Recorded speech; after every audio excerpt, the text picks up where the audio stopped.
So ఈరోజు ఈరోజు మనం డిస్కస్ చేయబోయే టాపిక్స్ ఏంటంటే క్రియేట్ ఫారెన్ కరెన్సీ జర్నల్స్ అంటే క్రాస్ వాలిడేషన్స్.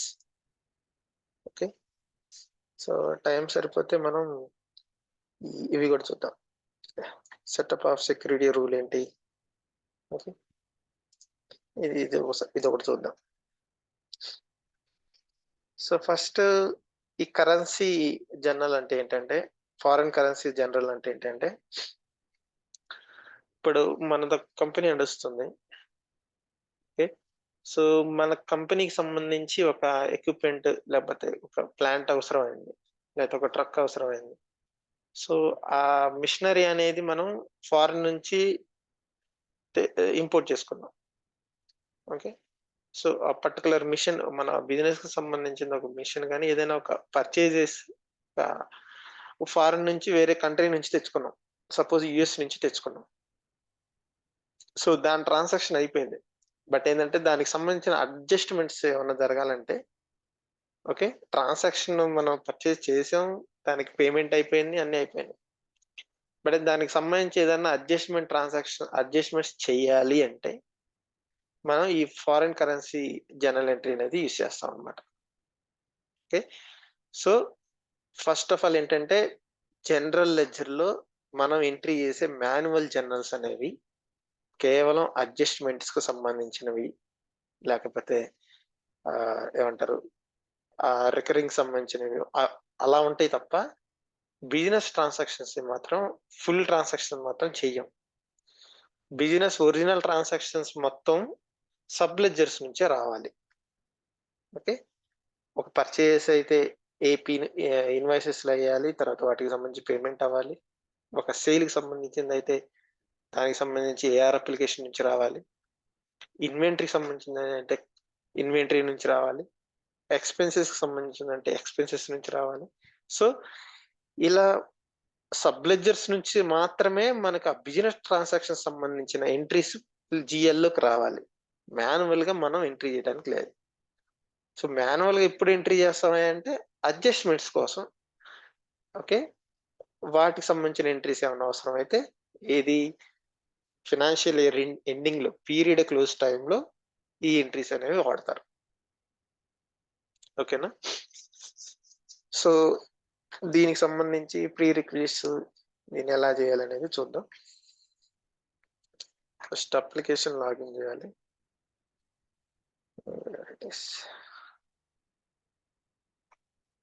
ఓకే, ఆల్రెడీ లాగిన్ చేసే ఉంది.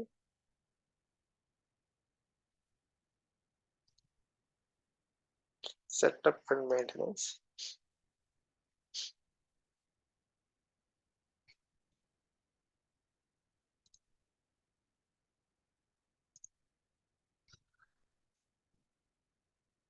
సో ఇక్కడికి వచ్చి చూస్తే మీకు ఇక్కడ నుంచి ఫినాన్షియల్స్ సెలెక్ట్ చేసుకొని ఇక్కడ నుంచి మనం ఆఫరింగ్ ప్రాజెక్ట్ క్రియేట్ చేసినప్పుడు ఒక ఆఫరింగ్స్ ఇచ్చాం చూసారా. సో ఆఫరింగ్స్ లో ఉన్నాయన్నీ ఇక్కడ కనిపిస్తాయి మీకు. మనం ఏమి ఇచ్చాం, ఫైనాన్షియల్స్ ఒకటే ఇచ్చాం. సో మీరు ప్రాజెక్ట్ క్రియేట్ చేసినప్పుడు ఇచ్చిన ఫినాన్షియల్స్ ఏ మోడల్ ఇచ్చారో ఆ ఆఫరింగ్స్ మాత్రం కనిపిస్తాయి ఇక్కడ. సో ఫినాన్షియల్స్ సెలెక్ట్ చేసుకోండి. ఓకే, దాంట్లో ఇక్కడ సెర్చ్ లో మేనేజ్ డైలీ రేట్స్. సో ఇక్కడ మేనేజ్ డైలీ రేట్స్ వస్తాయి. ఇక్కడైనా సెర్చ్ చేయొచ్చు. సో ఇక్కడ ఏంటంటే ఈ ఫినాన్షియల్స్ లో ఉన్న మొత్తం వస్తాయి అనమాట. మనం ఈ సెటప్స్ చూస్తే మీకు ఏం గుర్తొచ్చినాయి? మనం ప్రాజెక్ట్ ఇంప్లిమెంటేషన్ దగ్గర ఫస్ట్ ఇనిషియల్ గా సెటప్ చేసిన అవన్నీ ఇక్కడ కనిపిస్తున్నాయి కదా. సో ఇక్కడ నుంచి కూడా వెళ్ళొచ్చు. మనం చేసే సెటప్స్ ఇక్కడ నుంచి కూడా చేయొచ్చు. ఓకే, సో ఇంకొకటి ఏంటంటే ఇక్కడ సెర్చ్ లో ఒకవేళ ఏదైనా దొరకలేదు అనుకోండి, ప్రతిసారి మనం ఇక్కడ వెళ్ళి ఫినాన్షియల్ సెలెక్ట్ చేసుకొని వాడు సెర్చ్ చేసే పని లేకుండా నేనైతే గ్లోబల్ సెర్చ్ అని ఒకటి ఉంది ఇక్కడ. సో జస్ట్ ఇక్కడ మేనేజ్ డైలీ రేట్స్ ఇక్కడ కూడా వస్తుంది.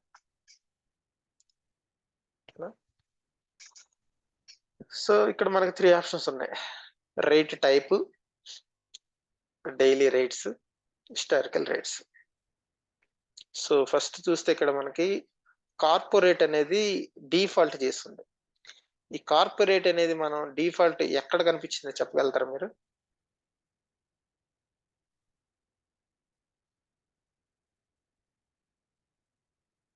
స్పెసిఫై లెడ్జర్ ఆప్షన్స్ లో, ఓకే, ఈ కన్వర్షన్ రేట్ దగ్గర ఇది కార్పొరేట్ అని పెట్టుంటది. ఓకే, ఎనేబుల్ చేసి ఉంటుంది. ఓకేనా, అది డిఫాల్ట్ గా వచ్చే ఆప్షన్. మనం మాన్యువల్ గా పెట్టాల్సిన పని లేదు. మామూలుగా మనం చేంజ్ చేసుకోవాలంటే అక్కడే మనం స్పాట్ కానీ ఇంకేదన్నా టైప్ సెలెక్ట్ చేసుకొని పెట్టుకుంటే పెట్టచ్చు. బట్ డిఫాల్ట్ గా సిస్టమ్ ఇచ్చేది కార్పొరేట్ అన్నమాట. ఒకసారి ఇక్కడికి వెళ్దాం. ఇప్పుడు నేను ఏమనుకుంటున్నాను, US$ లో నేను ఒక ఇన్వాయిస్ చేయాలనుకుంటున్నాను. So conversion from US$ to INR. ఓకేనా, 31st ఈరోజు date 31st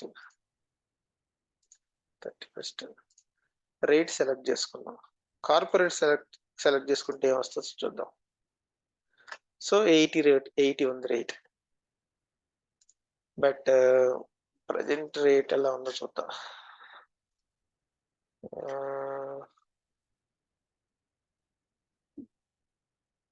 USD to INR conversion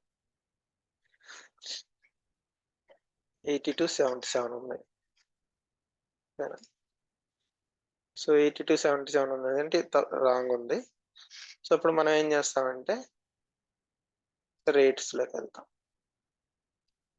rates లోకి వెళ్ళి క్రియేట్ చేస్తాం. ఒక రేట్ మనకు కావాల్సిన రేట్ ఒకటి నేమ్ తో క్రియేట్ చేసుకుంటాం. క్రియేట్ కొట్టి ఇప్పుడు మన MNO కంపెనీ కదా, మనం MNO డైలీ రేట్స్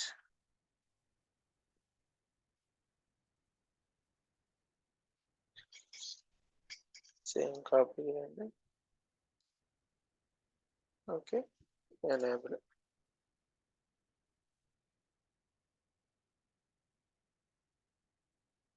చేసి సేవ్ చేయండి.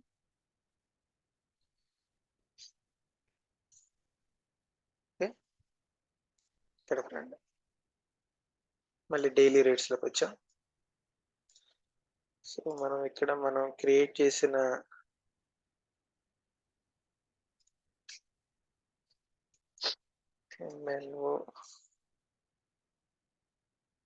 MNO డైలీ రేట్స్ మనం క్రియేట్ చేసింది. ఓకే, సెర్చ్ కొడదాం. దీనికి సంబంధించి రేట్ ఏమైనా ఉందా? ఏం లేదు. సో ఇప్పుడు మనం రేట్ క్రియేట్ చేయాలి. మనం ఒక రేట్ టైప్ క్రియేట్ చేసుకున్నాం. MNO డైలీ రేట్స్ అని ఒక రేట్ క్రియేట్ చేసుకున్నాం. ఆ రేట్ కి దాంట్లో మనం వాల్యూ ఇవ్వాలి. ఎంత వాల్యూ అంటే అంత వాల్యూ ఇవ్వాలి. సో ఇక్కడ క్రియేట్ ఇన్ స్ప్రెడ్షీట్ అని ఉంది. ఓకే, క్రియేట్ ఇన్ స్ప్రెడ్షీట్ కొట్టండి. షీట్ ఓపెన్ అవుతుంది. Downloads.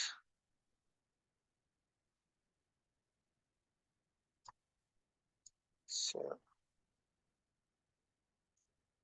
yes, so open.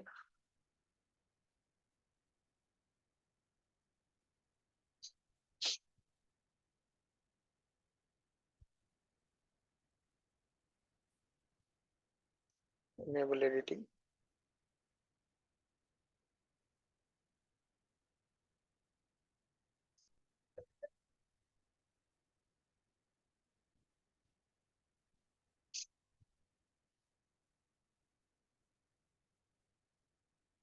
So ఇక్కడ మనకి ఈ ఏమంటారు, ఈ స్ప్రెడ్ షీట్ అనేది ADFDI టెంప్లెట్ ద్వారా కనెక్ట్ అవుతుంది అనమాట. ERP సిస్టమ్ కి కనెక్ట్ అవుతుంది. సో నార్మల్ ఎక్సెల్ షీట్ కాదు ఇది. ఇక్కడ ఇంకా ఓపెన్ అవ్వలేదు. Okay, so you are about to connect the following application URL.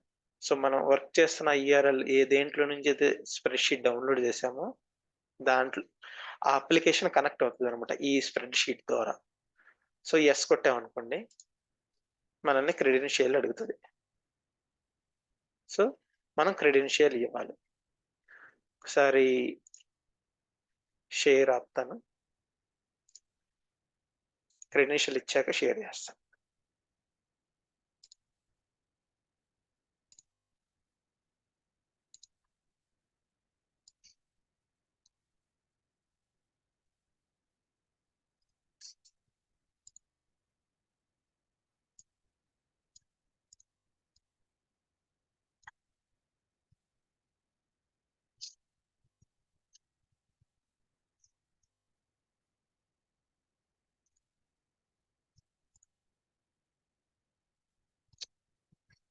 So credential ఇచ్చాను.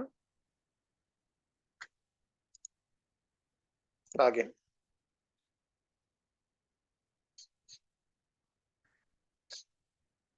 సో ఇప్పుడు కనెక్ట్ అయ్యింది. కనెక్ట్ అయ్యాక మనం ఏం చేయాలంటే ఇక్కడ కరెన్సీ, ఫ్రమ్ కరెన్సీ USD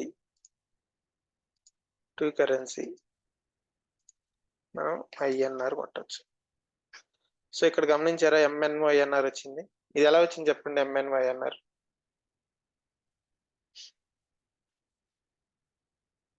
మనం కరెన్సీ మేనేజ్ కరెన్సీస్ చేసినప్పుడు క్రియేట్ చేసాం. మన ఓన్ కరెన్సీ ఒకటి క్రియేట్ చేసుకోవచ్చు మన కంపెనీకి సంబంధించి అని చెప్పి ఒక కరెన్సీ క్రియేట్ చేశాను. ఆ కరెన్సీ ఇప్పుడు కనిపించింది. ఓకేనా? సో ఇక్కడ మనం క్రియేట్ చేసింది MNO డైలీ రేట్. ఇదిగోండి మనం ERPలో కాన్ఫిగర్ చేసింది MNO డైలీ రేట్. సెలెక్ట్ చేసుకోండి. డేట్ 31/08/2023. కంపల్సరీగా డేట్ ఫార్మాట్ వచ్చేసరికి DDMMYYY ఇదే ఉండాలి. ఓకే,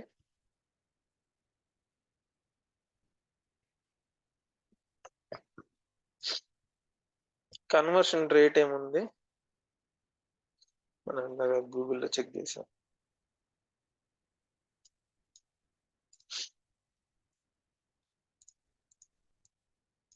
$82.77. సో ఇక్కడికి వచ్చేసి 82.77 ఇచ్చాను.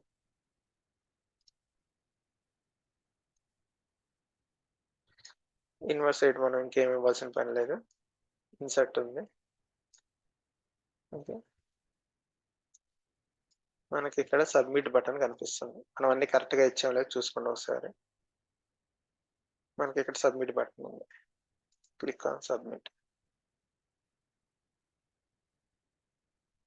ఏ ఎర్రర్ రాకుండా సక్సెస్ అవ్వాలి. సబ్మిషన్ ఎర్రర్ అయిందంటే ఏదో మనం రాంగ్ ఇచ్చామన్నట్టు. సబ్మిషన్ ఆప్షన్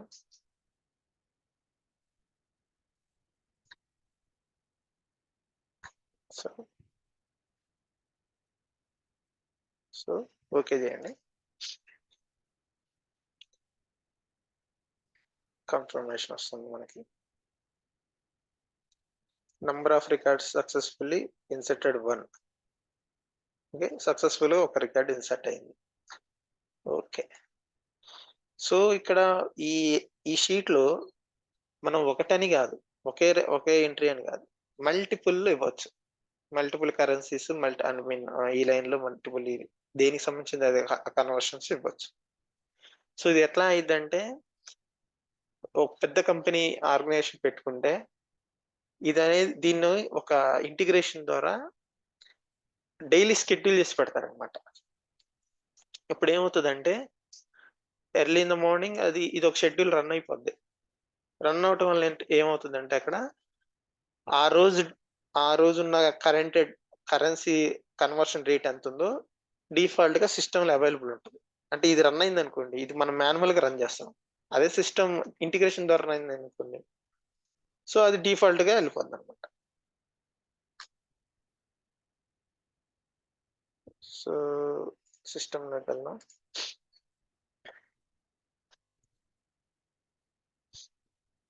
సెర్చ్ కొట్టండి.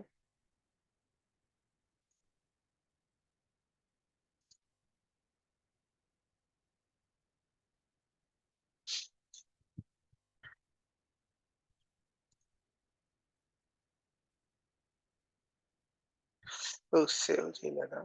సేవ్ చేసి పని లేదు.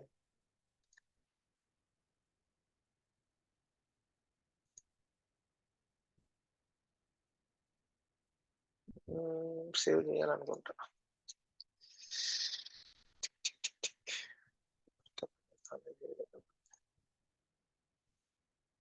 సబ్మిట్ కొట్టండి ఒకసారి.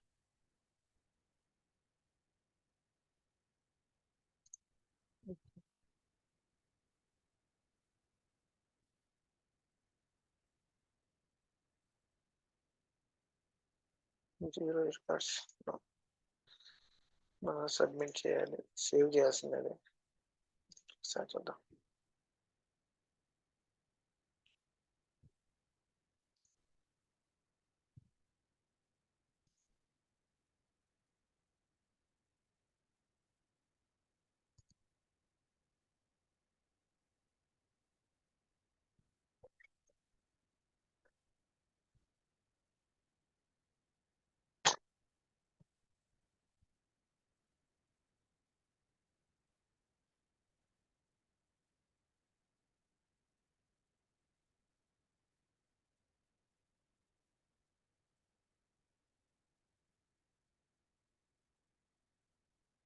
స్లో ఉంది సిస్టమ్.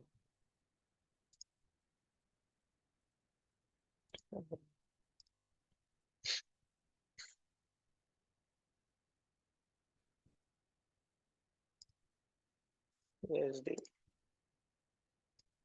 INR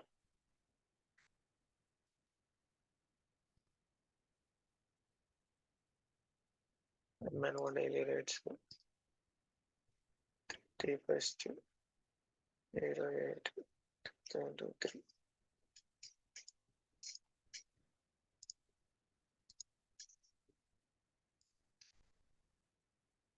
82.7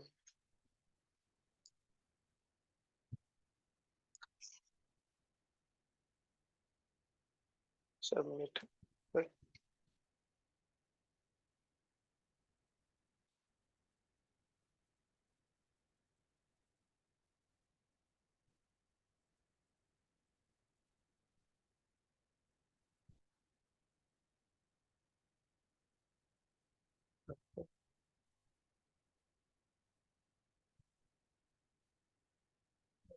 Settle.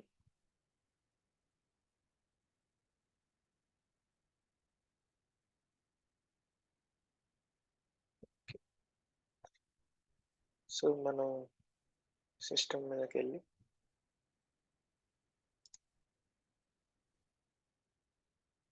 టూల్స్ లో షెడ్యూల్ ప్రాసెస్ లోకి వెళ్దాం. సో ఇక్కడ చూడండి,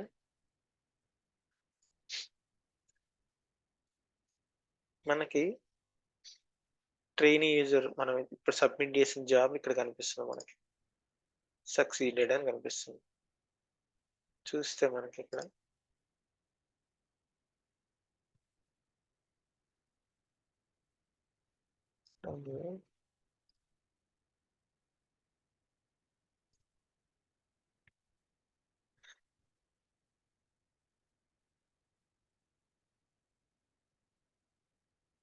సో ఇది ఎక్కడికి వెళ్ళింది?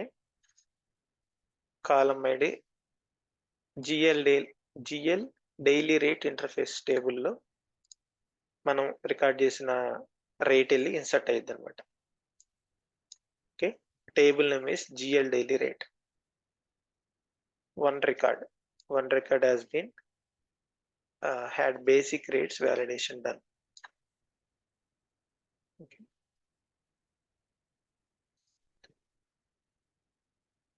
సో ఈ రిపోర్ట్ ఎలా చూడొచ్చు? మనం జాబ్ రన్ అయిన తర్వాత దాని స్టేటస్ ఏందని చెక్ చేయొచ్చు.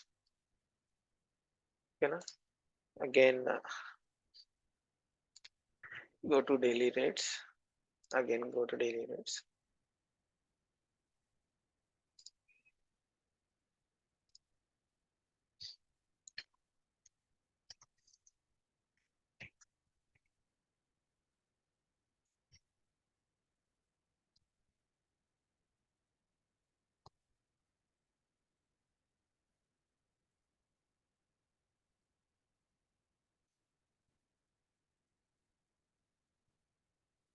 మనం ఇందాక చేసిన మిస్టేక్ ఏంటంటే ఆగస్ట్ పెట్టలే.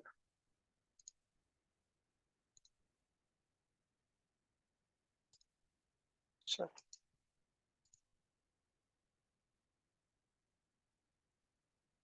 ఓకే. సెర్చ్ 2 వచ్చినాయి చూసారా? నేను ఈరోజు చేసిన టెస్ట్ ఇది. చూడండి 82.77 వచ్చింది. సో దీన్ని సెలెక్ట్ చేసుకో.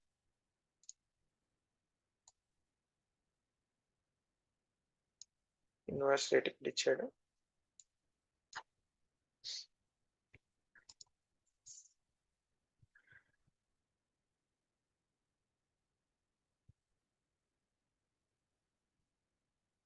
Okay,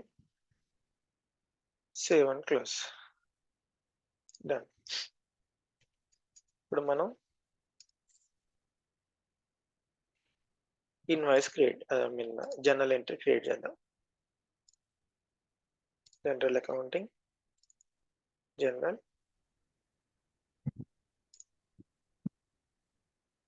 create general,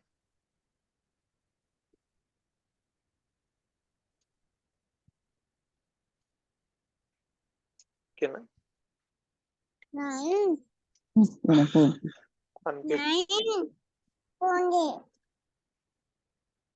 Karthik unmute పెట్టండి.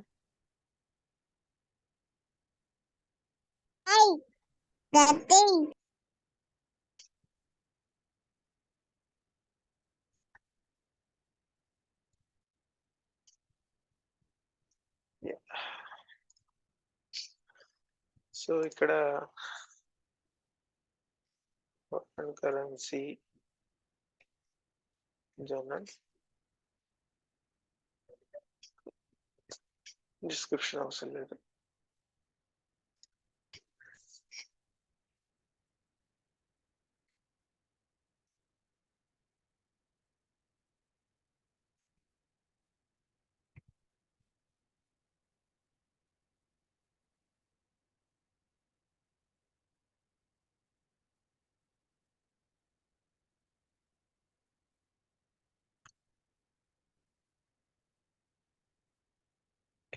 సో హియర్ కరెన్సీ USD పెట్టండి. సో USD ఎందుకు మార్చాం? మనం ఫారెన్ కరెన్సీ జనరల్ చేస్తున్నాం కాబట్టి. ఓకే, సో కన్వర్షన్ రేట్ వచ్చేసరికి మనం ఇక్కడ MNO డైలీ రేట్ సెలెక్ట్ చేసుకోవాలి. మన MNO డైలీ రేట్స్ మనం అక్కడ స్ప్రెడ్ షీట్ ద్వారా ఇచ్చామన్నమాట రేట్. సో ఆ రేట్ వచ్చింది ఇక్కడ 82.77 వచ్చింది. ఓకేనా? సో కేటగిరీ ఎప్పుడైనా కానీ అడ్జస్ట్మెంట్ అని పెట్టుకోండి. సో మీకు నేను తర్వాత ఇంపోర్ట్ జర్నల్స్ చేద్దాం. సో ఇంపోర్ట్ జర్నల్స్ చేసేటప్పుడు మీకు క్లియర్గా ఎక్స్ప్లెయిన్ చేస్తా. ఈ సోర్స్ ఏంటి, కేటగిరీ ఏంటి, వీటి ఇంపార్టెన్స్ ఏంటి అనేది మీకు క్లియర్గా చెప్తాను. సో అప్పుడే ఆటో పోస్ట్ ఒక క్రైటీరియా సెట్ ఉండేది, దాన్ని ఎలా చేస్తాం అనేది. అదే ఇవన్నీ ఇంటర్లింక్ అనమాట. సో అది తర్వాత చెప్తాను మీకు.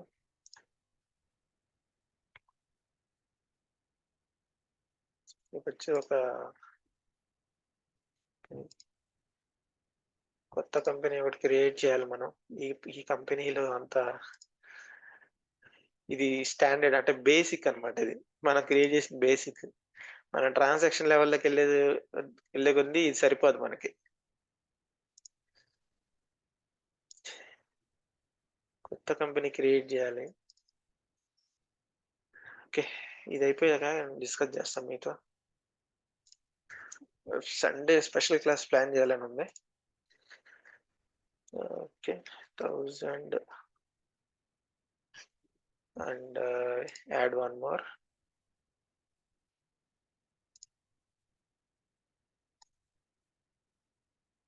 సో ఇప్పుడు మనం ఏంది ఎక్స్పెన్సెస్ ఎంట్రీ చేసాం. ఓకే, ఎక్స్పెన్సెస్ తర్వాత క్యాష్ ఎంట్రీ చేయాలి. ఇప్పుడు డిపార్ట్మెంట్ ఇదే తీసుకుంది. అకౌంట్ వచ్చేసరికి క్యాష్.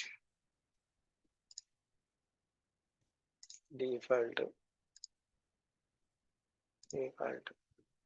ఓకే. సో అమౌంట్ వచ్చేసరికి ఇక్కడ $1000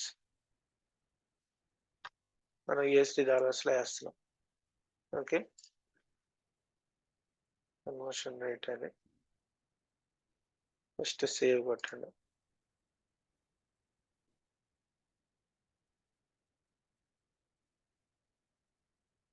అమౌంట్ ఇచ్చాను.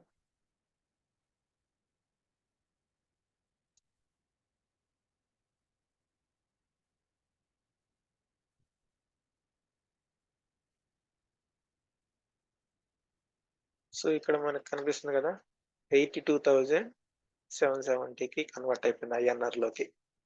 సో మనం ఇచ్చింది అక్కడ $1000 ని రేట్ కన్వర్షన్ చేసుకొని ఇక్కడ ఇట్లా కనిపిస్తుంది, అకౌంటెడ్ INR ఈస్ 82,770. అర్థమైందా? ఈ కన్వర్షన్ ఎలా అయింది? మన ఒరిజినల్ కరెన్సీ ఇచ్చింది అంటే USD, అది కన్వర్షన్ రేట్ సెలెక్ట్ చేసుకొని మనకి 82,770గా మారిపోయింది. ఓకే, ఇదేంటి error? You must enter either enter debit or credit amount. Correct గానే చేసాం కదా?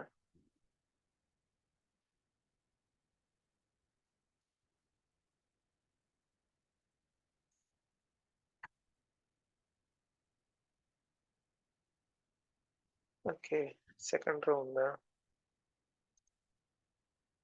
సో ఈ రోని యాడ్ చేద్దాం.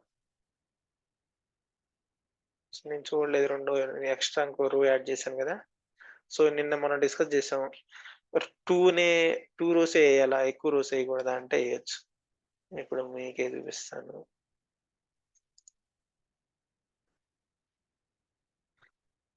ఇదేంటి, క్రెడిట్ క్యాష్ ఇచ్చాం కదా.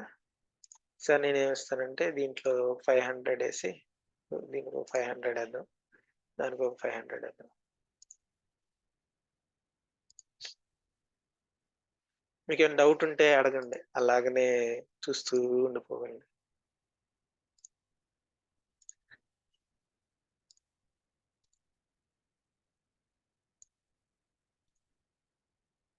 సో ఇప్పుడు ఏం చేశాను నేను, ఇక్కడ 500 వేస్తా, $500 వేస్తా. దీన్ని ఏం చేస్తానంటే $500 తగ్గిస్తా. నిన్న గణేష ఇంకెవరు అడిగారు క్వశ్చన్, ఈ ఎన్ని ఎంట్రీస్ వేయాలి ఇట్లా అని. ఇప్పుడు నేను ఏం చేశాను, డెబిట్ లో 1000 వేసా, క్రెడిట్ లో సగమేమో క్యాష్ వేసాను, సగమేమో బ్యాంక్ వేసా. అంటే సగం క్యాష్ ఇచ్చాం, సగమేమో బ్యాంక్ వేసాం. సో 1000 మ్యాచ్ అయిపోయింది. సో ఇక్కడ ఏమైనా చేంజ్ వచ్చిందంటే లేదు, సేమ్ ఉంటుంది. ఓకే, మనకు మెయిన్ ఏంటి, డెబిట్ క్రెడిట్ మ్యాచ్ అవ్వాలి. అంటే మనం ఎంత కొన్నామో అంత డబ్బులు ఇస్తాం, అంతేనా? ఒకవేళ తక్కువ ఇచ్చామంటే అదేంటి, డిస్కౌంట్ కింద. ఆ డిస్కౌంట్ కింద అయినా కానీ డిస్కౌంట్ అలౌడ్ అని చెప్పి, లేకపోతే డిస్కౌంట్ రిసీవ్డ్ అని చెప్పి ఆ అమౌంట్ వేయాల్సి వస్తుంది. సో అల్టిమేట్ గా కొన్న దానికి ఈ మనం పే చేసింది మ్యాచ్ చేయాలి. అది అకౌంటింగ్ అకౌంటింగ్ రూల్ అని. ఓకేనా? సేవ్.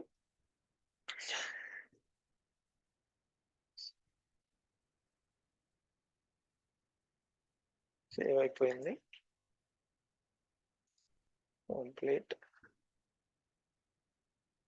కంప్లీట్ స్టేటస్ కూడా వచ్చేసింది. తర్వాత పోస్ట్ మనం చేస్తుందని మాన్యువల్ పోస్ట్ చేస్తాం. ఓకే, జనరల్ యాక్షన్స్ లోకి వెళ్ళి వ్యూ టీ అకౌంట్,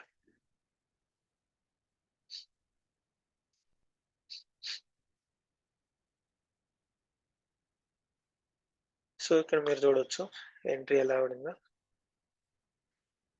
$500 INR 41,385. ఓకేనా? 1000 USD 82,770.